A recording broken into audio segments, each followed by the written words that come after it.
There was, in particular, I would like to mention about this kopitiam that was situated along Maju Avenue, corner of Maju Avenue.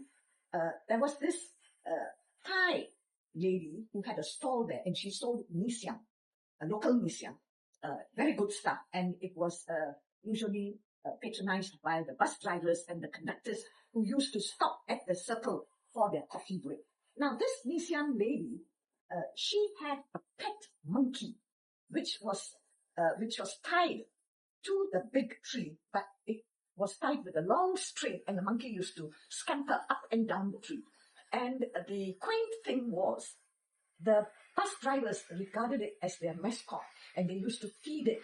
And when they sat down to have their coffee and their smoke, they would offer this monkey a cigarette or two. And pretty soon, the little fellow could be seen smoking half a cigarette, because the best part of it will be enjoyed by the driver or the conductor when he smoked, and then he gave a little half a stump to the monkey, and the monkey will go up the tree, up and down, chattering away with smoking the cigarette. That is such an interesting story. Yeah, quite a thing, because a lot of people used to come to witness that.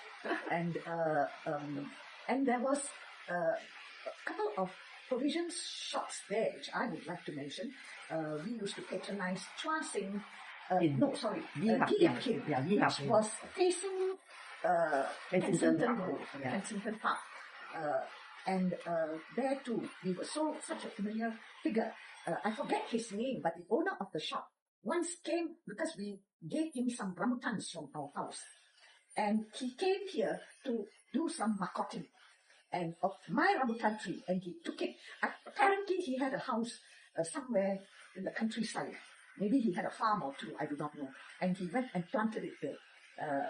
Not just the rambutan tree, but we had a couple of mango trees in our house, and he came and did marketing there. And he was very friendly with us. And whenever we bought anything, it was again put into this little book. He had an account.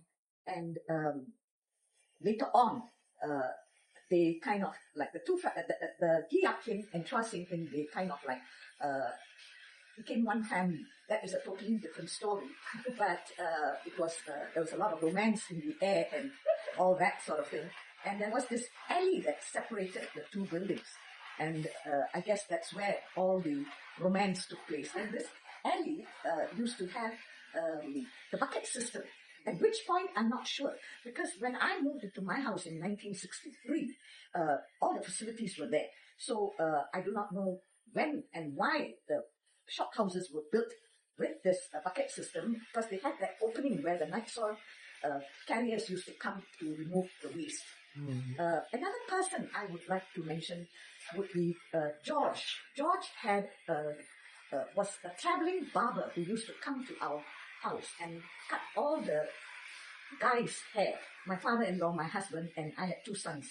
So when he came, there were 4 people he could address at one go. And George used to come on this cycle.